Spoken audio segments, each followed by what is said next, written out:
অঙ্গনওয়াড়ি কেন্দ্রে দুর্নীতির অভিযোগ। বৃহস্পতিবার বাগডোগরা নকশালবাড়ি সিডিপিও কার্যালয়ে বিক্ষোভ। অভিযোগ, ঠিকাদারের সঙ্গে আপোষ করে অঙ্গনওয়াড়ি কেন্দ্রে চাল ও ডালের বস্তায় কারচুপি করা হয়েছে। অঙ্গনওয়াড়ি কর্মীদের কোনো রকম সহযোগিতা করা হচ্ছে না, সরকারি পদের অপব্যবহার করছেন সিডিপিও। এদিন নকশালবাড়ি সিডিপিও কার্যালয়ে বিক্ষোভ দেখান পশ্চিমবঙ্গ অঙ্গনওয়াড়ি কর্মী ও সহায়তা কল্যাণ সমিতি।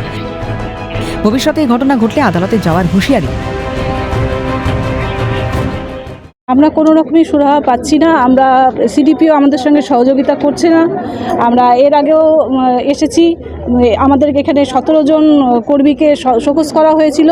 সেই শোকজের উত্তর যেদিন আমরা দিতে আসি সেদিনকে সাংগঠনিকভাবে আসা হয়েছিল। আমি যেহেতু রাজ্য কমিটির ওয়ার্কিং প্রেসিডেন্ট, সেই হিসেবে তাদের সাথে আমি এসেছিলাম। এখানটায় আমাদের সঙ্গে খুব দুর্ব্যবহার করা হয়েছে, মেয়েদের গায়ে হাত তোলা হয়েছে। বিশেষত নকশালবাড়ি প্রজেক্টে উত্তরবঙ্গে অত্যন্ত অনিয়মের মধ্যে দিয়ে চলছে।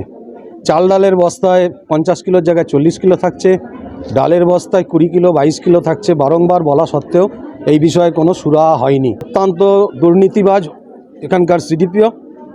এইটার সংগঠনের পক্ষ থেকে প্রতিবাদ করা হচ্ছে বলে নিয়মের বাইরে গিয়ে সরকারি ক্ষমতার অপব্যবহার করে বিভিন্ন সংগঠনের যারা দায়িত্বে রয়েছে তাদের উপর অত্যাচার করছে, অপমান করছে, অসম্মান করছে, শোকজ করছে, ক্ষমতার অপব্যবহার করছে, বদলি করে টাকা নিচ্ছে, নানা রকম দুর্নীতির মধ্যে। অন্যদিকে এদিন কার্যালয়ে উপস্থিত ছিলেন না সিডিপিও অর্পিতা পাইন। বারবার তার সঙ্গে যোগাযোগ করা হলেও কোনো প্রতিক্রিয়া মেলেনি। পদের অপব্যবহার করছেন সিডিপিও? কেন অঙ্গনওয়াড়ি কেন্দ্রের খাবারেও দুর্নীতি? কবে দুর্নীতি মুক্ত হবে বাংলা? আর কারা জড়িত এর সঙ্গে? উঠছে প্রশ্ন। পিকাই ঘোষের রিপোর্ট, ক্যালকাটা নিউজ।